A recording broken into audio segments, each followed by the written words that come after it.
आगे रथी है पीछे बैठे धनुषधारी, श्री राम की सवारी है। आगे रथी है पीछे बैठे धनुषधारी, श्री राम की सवारी है।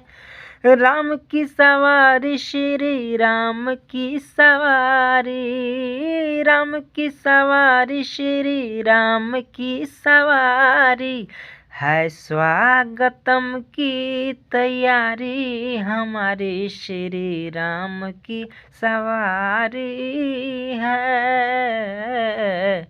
आगे रथी है पीछे बैठे धनुषधारी, श्री राम की सवारी है।